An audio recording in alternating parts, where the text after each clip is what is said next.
Well, first of all, good evening, welcome, and thank you so much for attending tonight. We've been hosting the Harker Speaker Series since 2007, and we actually have the founders in the audience. John and Helena Journey, where are you? In the back. So thank you so much for your inspiration in getting this series started, and it's just been a delight for us, and tonight's speaker is going to be no exception. I also just want to introduce a couple of Harker administrators who are in the audience, the head of school who's in the back of the room, Chris Nicola, and Joe Rosenthal, who is Executive Director of Advancement. Right here, yes. Nice to have everybody here. Lots of Harker people in the room. We may have some folks from the public here too, and we're thrilled. This is an event that's open to the public and to our own community, and it's really our pleasure to be able to share these wonderful speakers. We are professionally recording this tonight, and you'll see it on YouTube and on Create TV. One of the traditions that we have, which is one of our favorite traditions, is that we have a student introduce the speaker. So it's my pleasure to introduce the student who will introduce the speaker. So tonight's student introducer is Avik Wadhwa. He is a senior and the captain of public relations for our debate team. He was ranked number 31 nationally in public forum debate last year. Way to go, seriously.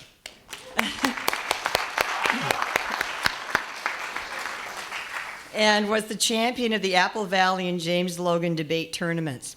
He is also qualified for the Tournament of Champions, so public speaking and giving excellent presentations are clearly near and dear to his heart. No pressure or anything.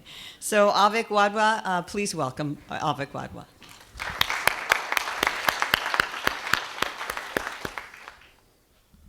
Good evening, everybody. The Harker Speaker Series is pleased to welcome documentarian, author, and lecturer Larry Lansburgh. Mr. Lansburgh is the writer, producer, and director of Dream People of the Amazon, a documentary about the Akuar people of the Ecuadorian Amazon. He has been recognized with an Academy Award nomination for his dramatic short film, Dawn Flight, and with an Emmy for his PBS documentary, The Hidden Struggle, about the inspiring achievements of developmentally disabled young adults.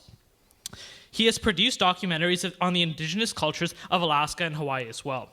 He's the author of the book titled The Simple Key to Get to Great Presentations, How to Create and Deliver Powerful Presentations Even If You Aren't a Great Speaker. Mr. Lansburgh now devotes much of his time to speaking at universities and high schools about the decade-long battle of the Akuar people to keep multinational oil companies out of the pristine corner of the Amazon rainforest. Tonight, Mr. Lansburgh is going to combine these interests and share with us how his presentation skills led him to the greatest adventure of his life, into the Amazon. Please welcome me in introducing Mr. Larry Lansburgh.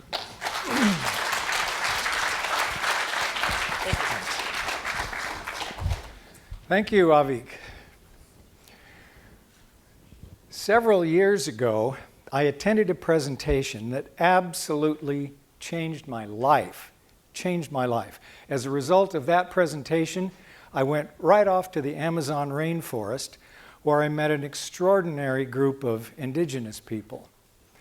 I then gave a presentation to those people asking their permission to make a documentary film about them.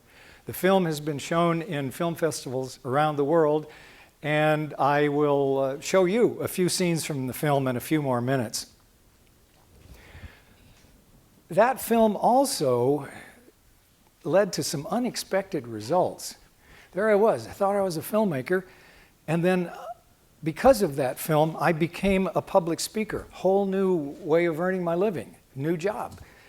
The public speaking gig then most unexpectedly led to the publication of my first book, which is The Simple Key to Great Presentations. Now, what do my experiences have to do with you? Well, just as that one presentation dramatically changed the course of my life, your presentations, the ones that you give, will change your world probably in very wonderful ways. You'll be able to influence people. You'll be able to inspire people. And that can very well make the world a better place. Now let's just be clear on what a presentation is. A presentation is you standing up in front of a group of people and speaking.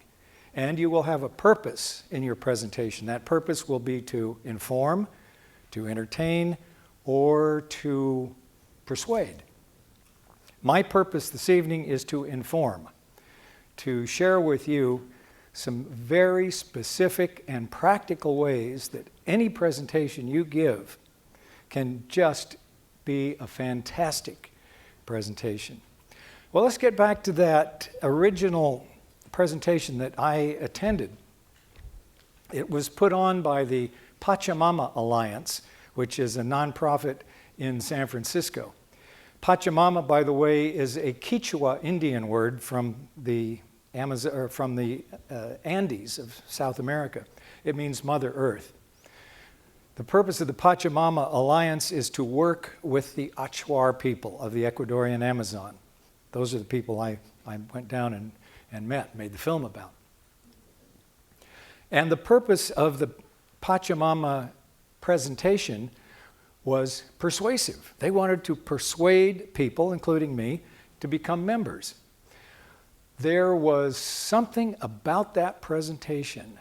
When it was over, I hurried over to the table where the sign-up papers were. I wrote them a check and became a brand new, very happy member of the Pachamama Alliance. What was it about that presentation? What was it about that presentation that got me? I'm not much of a joiner, but I ran over to that table and wrote a check.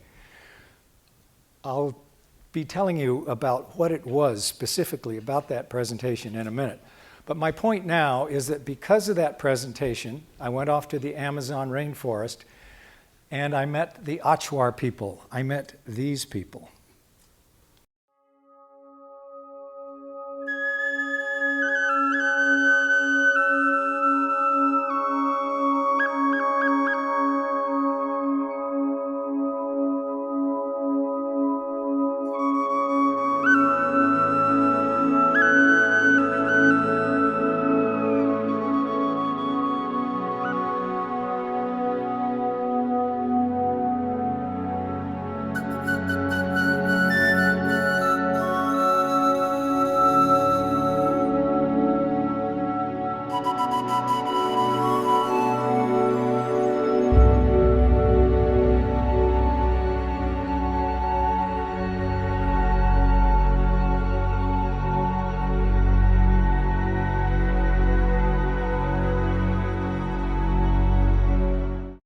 Achuar territory is in Ecuador.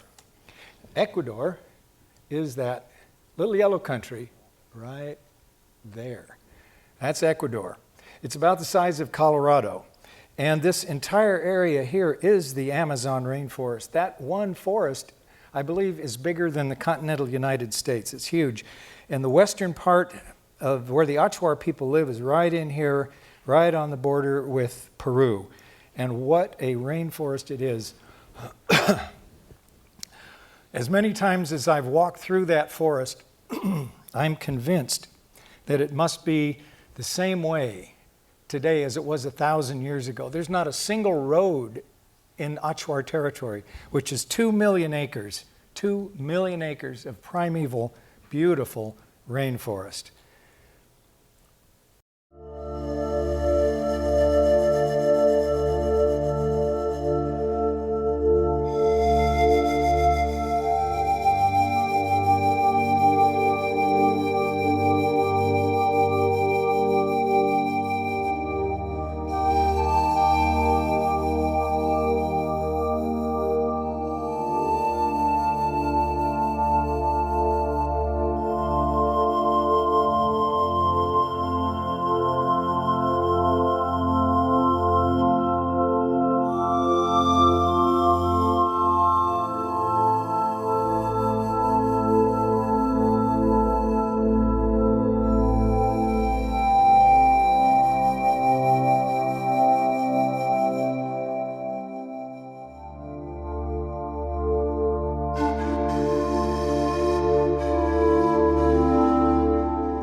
Now, wouldn't you know it, our world is a serious threat to the Achuar people and to their rainforest, because guess what's under the ground in Achuar territory, under that beautiful, perfect rainforest? Oil.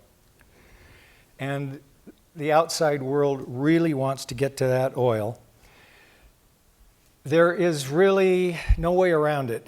If oil operations came into that country, the forest itself would be destroyed, and that culture, which is so intimately bound with its forest, the Achuar culture, would also be destroyed. Well, about 20 years ago, some Achuar leaders had heard about oil operations, but they'd never seen them. So what they did was a small group of them traveled about 200 miles to the north to the territory of some neighboring indigenous people. And there they were able to see oil operations going full blast. What those Achuar leaders saw was something very much like this.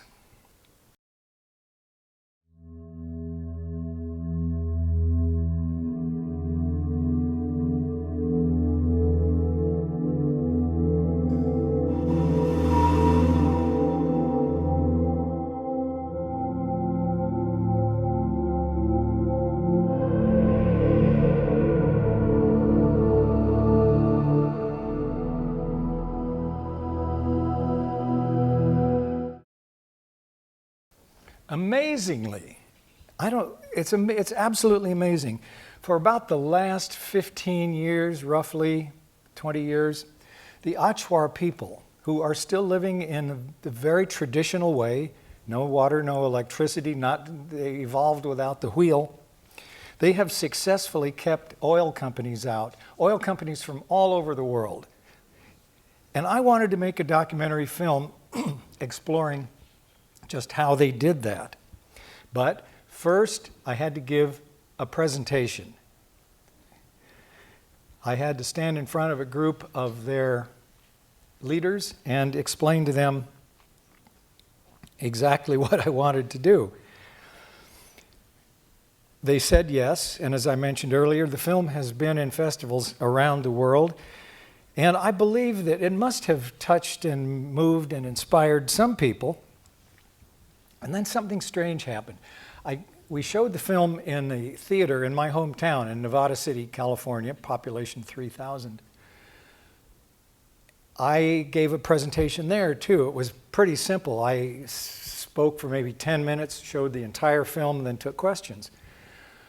A couple of days later, I ran into a man I had never met. He said, "Hey, that was your movie, wasn't it?" I said, "Yeah." He said, "Well, I really liked the movie, but I also liked the way you spoke. You should be a public speaker." And I could just feel it land in me. I said, "You know what? You're right." And my life went off in a new direction because of a presentation. And then I gave several presentations at Elmhurst College, which is right near Chicago, about the Achuar people, about this fantastic indigenous success story. And then, after I got back to California, got an email from one of the students there. I want to read you her email. "Thank you for sharing with us your Amazon documentary and your experiences in making it. We still talk about your visit here. You have even inspired one of my classmates to do a research paper based on your presentation." Now, I'm reporting these facts to you not to tell you how wonderful I am, but to illustrate that a good, strong presentation, your presentations, can really touch people, they can inspire people, they can influence people in ways you can't even imagine. And you may never know how you have changed the world. Now, over the years, I have analyzed my own presentations, and I've looked at a lot of other people's presentations, and there was something that was just absolutely driving me crazy. I saw very poor speakers or mediocre speakers give wonderful presentations. I saw really articulate, wonderful speakers, experts in their field, give lousy presentations. And I said, what is going on here? If the key to giving a fantastic presentation isn't what a great speaker you are, what is it?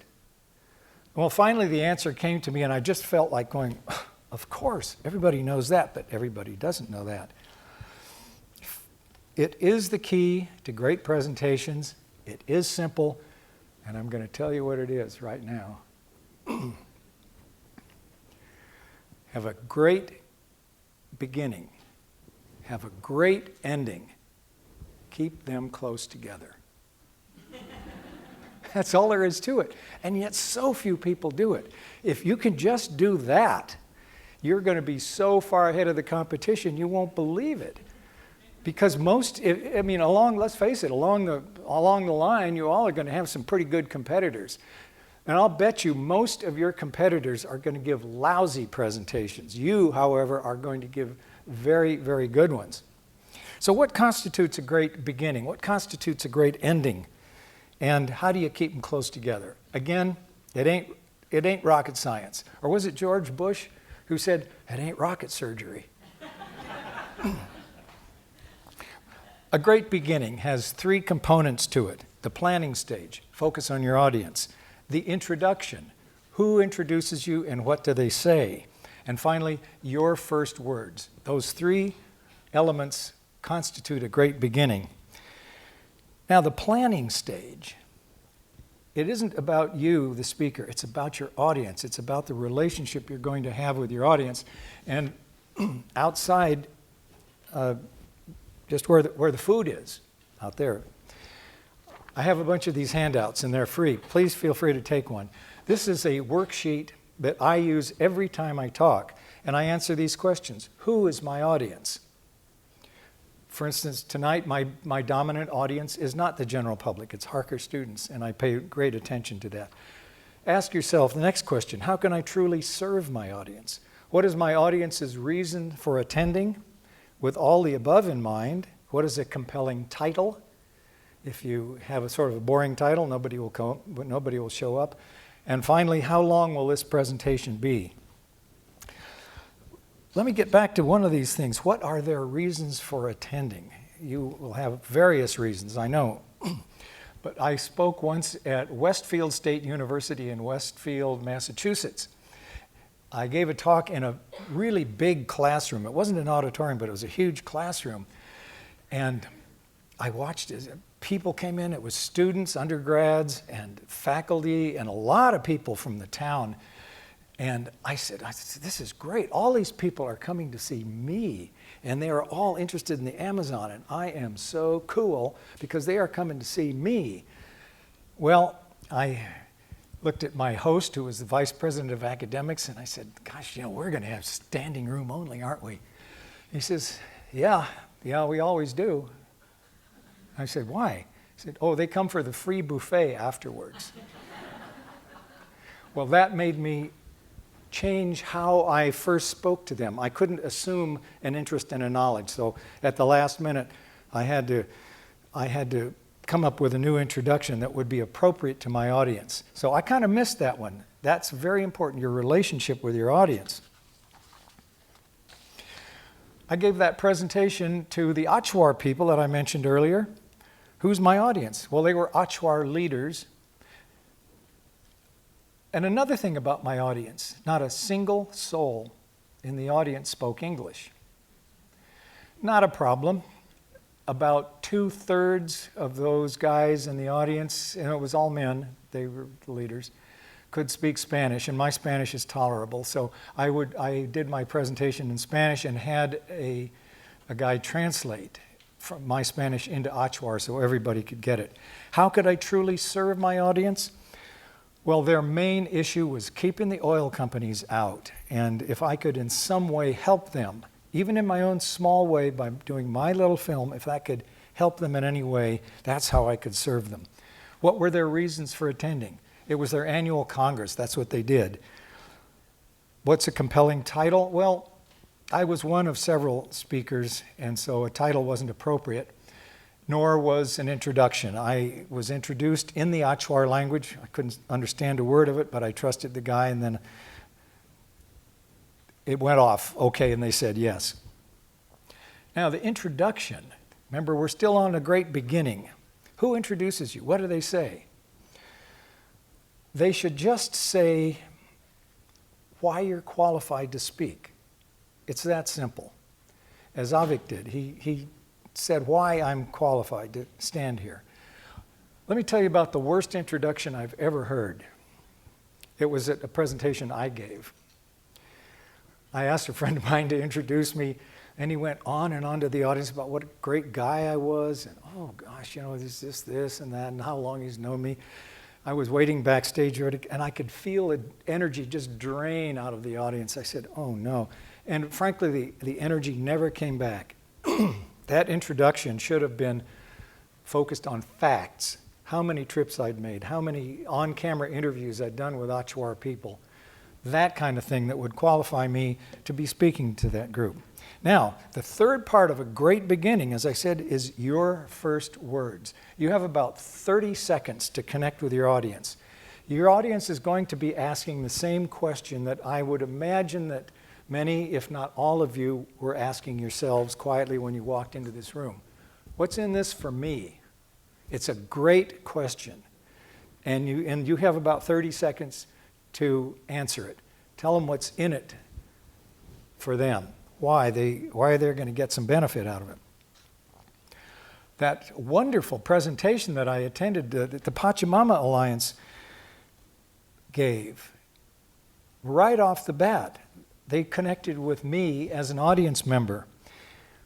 What was in it for me? I could be part of something bigger than just me and my little concerns. I could be in alliance with these fabulous indigenous people in the rainforest. They are literally on the front lines where those conflicts between environmental health and human rights come together. And they said, we got a lot of cool people in this organization. You're going to meet some fascinating, committed people. So my presentation to the Achuar people was focused on what they needed. I can help you defend your forest. We need to let the world, more of the world, know about what you're up to, because abuses will thrive in the darkness and they will tend to go away in the light. The world needs to know about what you, the Achuar people, are doing. Worst first words I've ever heard in my entire life? It went something like this. Well, first I'd like to thank Joe Smith, who's on the audio visual equipment, and the good folks here at the Veterans Hall. I just felt abandoned as an audience member. That's a lousy introduction. Joe Smith on the audiovisual equipment and the good folks at the Veterans Hall were very important, and they should be thanked in the middle somewhere. But that first 30 seconds is you connecting with the people in your audience. Okay, that's a great beginning. How do you keep the beginning close to the ending? Well, there's an old joke. It's probably about a guy from Nevada City, California, who goes to Manhattan to hear Itzhak Perlman play in Carnegie Hall. He's really looking forward to it. He's walking around and gets lost, and he finds a guy in the street and he says, "Excuse me, how do I get to Carnegie Hall?" The guy says, "Practice, practice, practice." That's the key to how you keep it close together. Rehearse. Rehearse with a stopwatch, and that sinking feeling you get in your stomach when you look at the stopwatch and say, "Oh no, I'm way too long," that's a good thing. It'll help you slim it down a little bit. Also, use a timekeeper, because when all of us, when we stand up in front of a group and talk, we lose track of time. So there should be somebody who can signal you saying you've got 5 minutes or whatever you're going to work out. Now that you're in the middle of the presentation that you're giving, now is the time to thank people. And now it's my time to thank John and Helena Journey for inviting me here. Thank you, John. Thank you, Helena. Thank you for your wonderful words, Pam Dickinson. It's just a wonderful pleasure to be here. Another way you can keep the beginning close to the ending is avoid PowerPoint abuse. You know that handout that I mentioned? On the back of it is some notes. On the back of it are some notes about how to avoid PowerPoint abuse. Steve Jobs, who I think used to work in this area somewhere. Steve Jobs famously said, people who know what they're talking about don't need PowerPoint. However, you might need PowerPoint if you really need to illustrate something. I have a lot of ways to avoid PowerPoint abuse. Another thing you might do as you look at your stopwatch and you're rehearsing and you think, I'm way too long. Well, you're going to have to throw some stuff out. Some of that is easy to do. Some of it is not easy to do. If you really love it, you may just have to throw it out. It's a hard call, but you'll need to think about it. I was filming an indigenous protest march through the streets of Quito, Ecuador. And I was walking along with these guys with my camera, kind of going like that. And the march was stopped by a row of riot police. There are these guys with their transparent shields and their billy clubs and their helmets and the whole bit. Policia, it said. And I thought, you know, I could get a really good shot if I get myself and my camera between the marchers and the riot police. I said, yeah, I know there are guys back there ready to go with the tear gas, but maybe this will work. So I did. And I got this shot, and I love this shot. I think it's a fantastic shot. Here it is.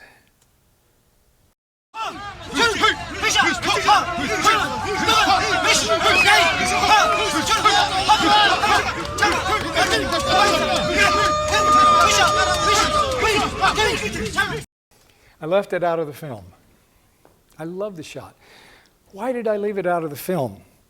Because I would have had to stop and explain that this action with the spears was not hostile. It's a cultural difference. The Achuar people, they have a dance where they go like that, and essentially they're saying, we are warriors too, but we come in peace. Notice that the spear was pointed straight down. They weren't threatening. Interesting, but I needed I couldn't stop the flow in order to explain that. Now I'm going to show you the whole march sequence, and you'll pay attention to the way it ends, because that's the transition I wanted to make. And by the way, pay attention to how it begins too. About a generation ago, the Achuar people and their linguistic cousins, the Shuar people, were bitter enemies. If they would kill each other, literally. There were a lot of very bloody but small-scale blood feuds that ended in guys killing each other. Happened all the time. I was stunned to watch Achuar leaders and Shuar leaders, only a few years away from being mortal enemies, literally marching shoulder to shoulder. And then it was all I could do to keep my camera from shaking like this when a Shuar leader began to shout, El pueblo Shuar Achuar unido jamás será vencido, which means together the Shuar and the Achuar people will never be defeated. It was extraordinary. And to think that that one presentation led me to that moment. Here's the whole sequence now. El pueblo Shuar Achuar unido jamás será vencido.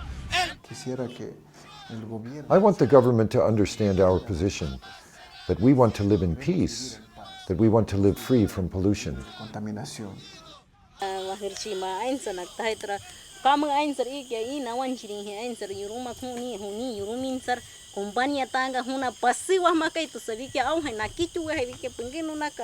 Wari what's kahun kumbani machari hurukmia kahun yurumak pasi hakin tuina tu trosan di wiki aku engen nakicha wiki no nak trosa wiki tu ke kesar wari et kesar yurum kak I ke I uchi chiri hunia yur ki ai kesar mar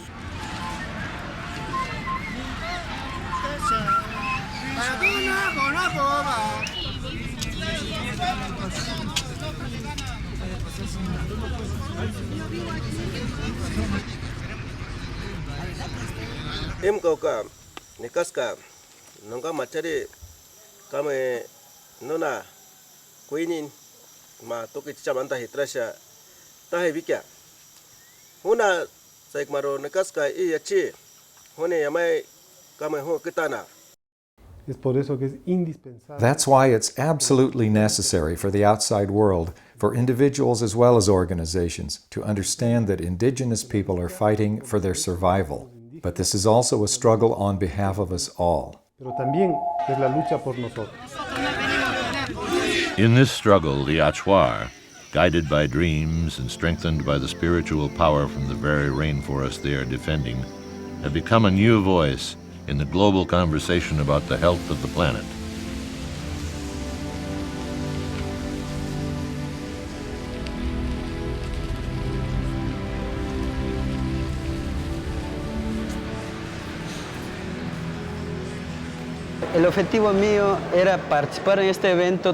My purpose in participating in such a large and important event is to present the point of view of Finai and the Achuar people, which is the preservation of the old-growth rainforest. This is really simple, and I am continually amazed how few speakers really get this one. A great ending is just clear, and it is definite. On the Pachamama Alliance presentation that I attended in San Francisco, they ended exactly when they said they would end, and they thanked us for coming. And that made me feel that they were trustworthy. They were as good as their word. It didn't dribble on. One of the worst endings I have ever heard was given by a wonderful speaker. She connected with her audience as beautifully as anyone I've ever seen. Just her personality, very sweet, marvelous. She spoke eloquently, and then it came time to end her presentation. And she got that deer in the headlights look. And I could read her mind. She was saying, oh my gosh, what do I do now? So you know what she did? She said, should I keep going? No, it's up to you, the one who gives the presentation, to determine when you stop. Nice, crisp, and clear. And then there's something physically that you can do. First of all, you say thank you, and people understand that thank you means it's over, and they will applaud. Trust me, guaranteed, they will applaud. It's not over quite yet. Let that applause in. That's them acknowledging you. Then as the applause begins to die down, make a physical move and walk off the stage, or walk to the side of the room. That way it's crisp, it's clear, and that is a dynamite ending. By the way, all of this and more details are in my book. They will be for sale out there in the lobby. They're $10 a piece. And again, don't forget the free handouts. They'll be there also. The book is The Simple Key to Great Presentations: How to Create and Deliver Powerful Presentations, even if you're not a great speaker. Then the last thing about a great ending is be available after your presentation. Don't head for the parking lot. That's fun. Stay around. I'd like to open it up for questions now. Anybody have questions?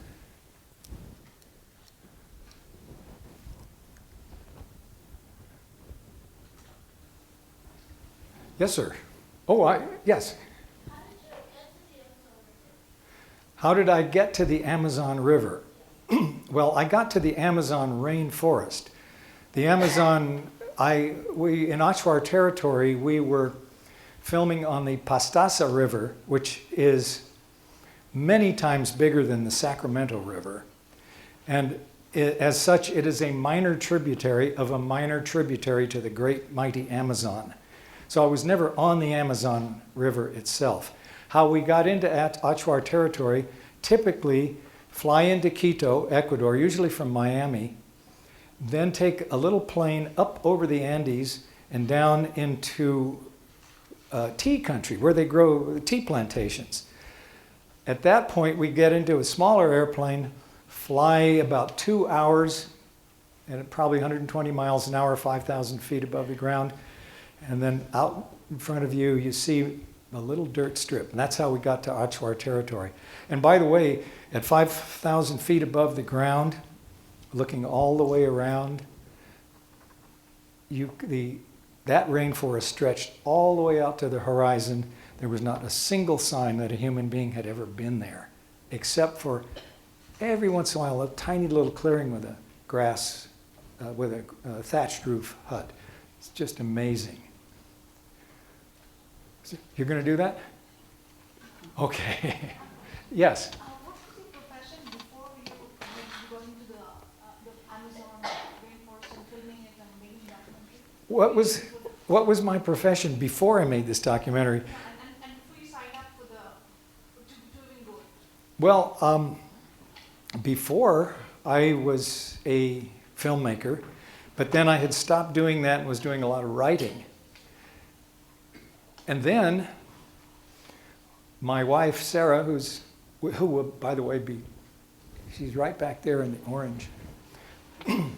We went to San Francisco and we heard an Achuar leader speak.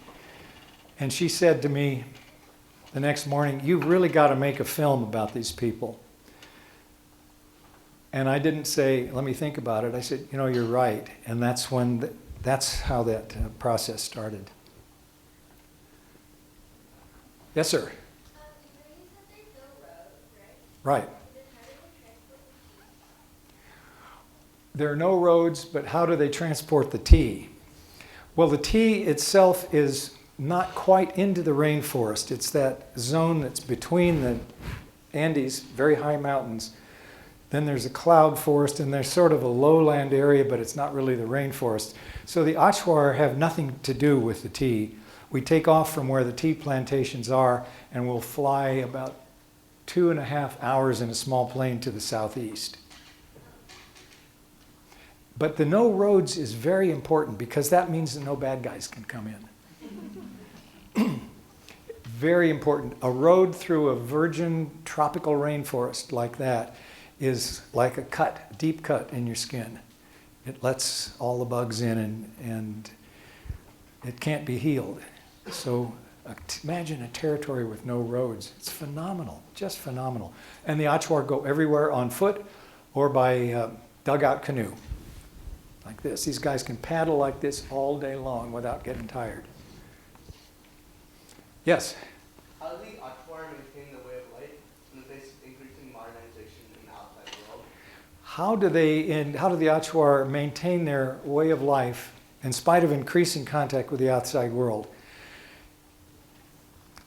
They have the benefit of a lot of unspoiled culture behind them.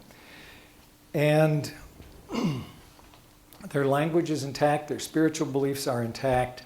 Even missionaries have not been very successful there.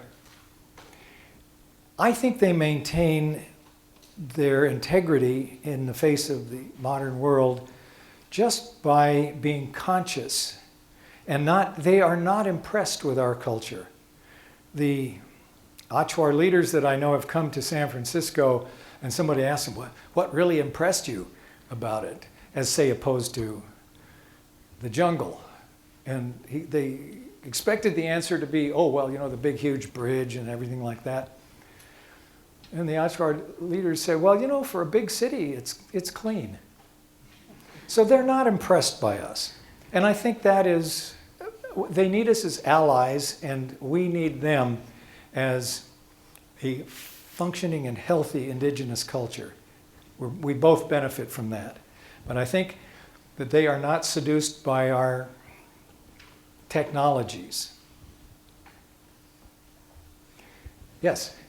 Are there other threats to the preservation of the Amazon, this whole area, besides oil? Are there other threats in addition to oil? Yes. Oil is the principal one, but throughout the Amazon there have been tremendous damage done by farmers. The government says, okay, you can have your 40 acres and a mule out there, you go clear the rainforest. Well, you chop down a rainforest, it doesn't grow back. All the nutrients are in the biomass, they're not in the ground. It's very poor soil. It'll only last a little bit.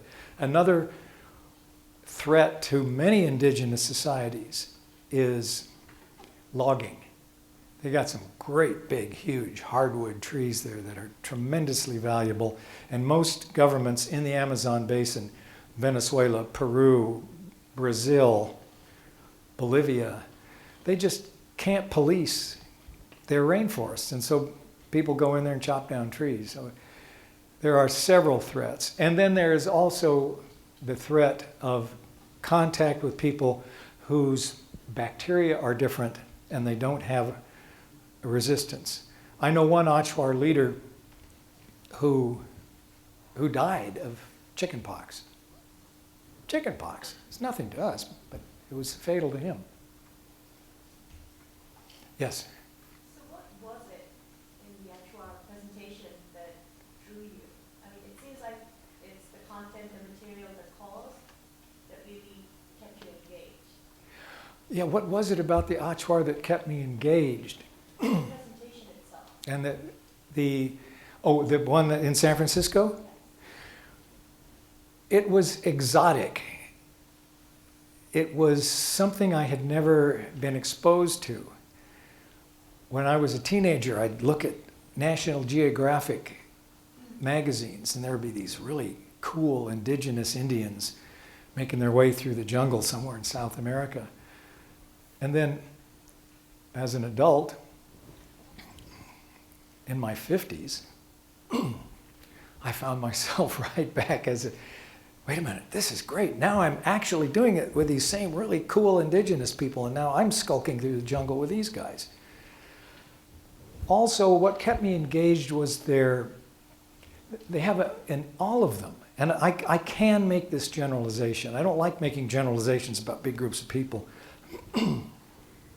but every Achuar I ever met had a calm centeredness. And I found that very compelling. They are serious people. And they're very, very intelligent. And they're quick studies no matter what. I even know an Achuar who knows how to ski. They have no snow there, but he came up here once on a visit and learned. So yes, I would say primarily they are important global citizens because we need to have indigenous people who are living unmolested. And I just like their deep, calm seriousness. Very, very appealing. And their knowledge of the rainforest, of course, is extraordinary. There are 80,000 plants in the rainforest, and they know most of them. Yes? So has the threat of war diminished after your documentary? Has the threat gone down since the documentary? No, the threat remains. And I think the new threat, but however, there still is no oil, there are no oil operations in Achuar territory. So far they're successful. Cross your fingers, let's hope it stays that way. There is a new threat. I was going to say on the horizon. It's not on the horizon, it's there. Guess who Ecuador sells most of their oil to? China. China does not have a sterling record either for the environment or for human rights.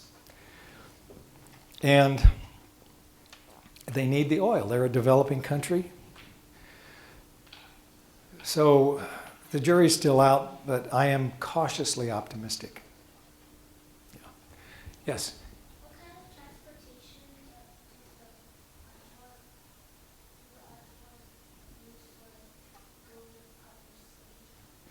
What kind of transportation do the Achuar use? Mostly, they use their feet. And there are a lot of little paths through the jungle. They can walk all day. Somebody like me, I could follow them for an hour, maybe. These guys are in very good shape. Dugout canoes. The Achuar leadership also decided some years ago that they needed rapid communication. So they asked the Pachamama Alliance for shortwave radios. Now the little villages that are maybe 3-4 days walk from each other, they can talk to each other and keep themselves abreast of what is happening.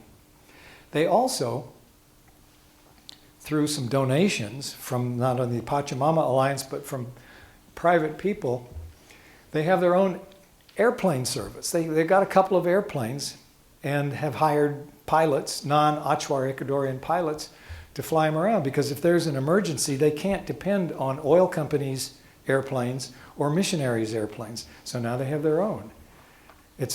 And the name of their airline is called Aero Tsensak. Aero Tsensak. And Tsensak has two meanings. It's the name of the dart that is fired from a blowgun, you know, what they get the monkey and then have it for dinner.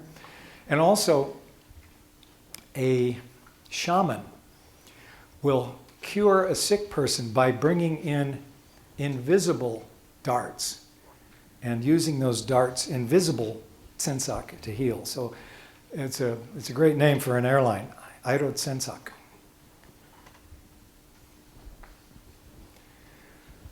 Let me say some final words about presentations, your presentations. Great beginning, have a great ending, keep them close together. Is that a formula? Yes. Will it in any way inhibit you or limit you? No, because it will only augment your relationship with your audience. That's the key thing. And we all know that technology changes very, very rapidly.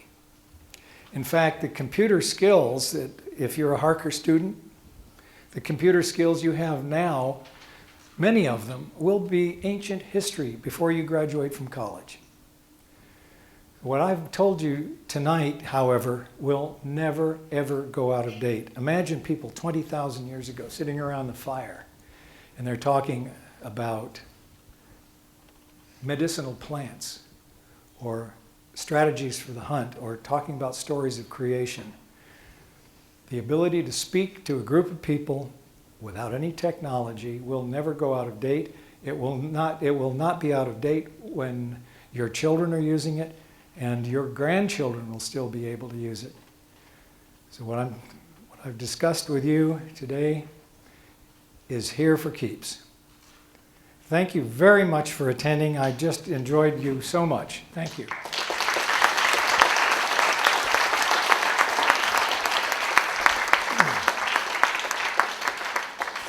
So we always have some swag for our guests, and you're all welcome to stay for a while. And those promised cookies, hopefully, are still there. I promised them to you, and he'll also be selling his books out in the lobby. Yeah, and I'm not going anywhere. If you have more questions, I'd love to talk to you. Thank you so much for coming.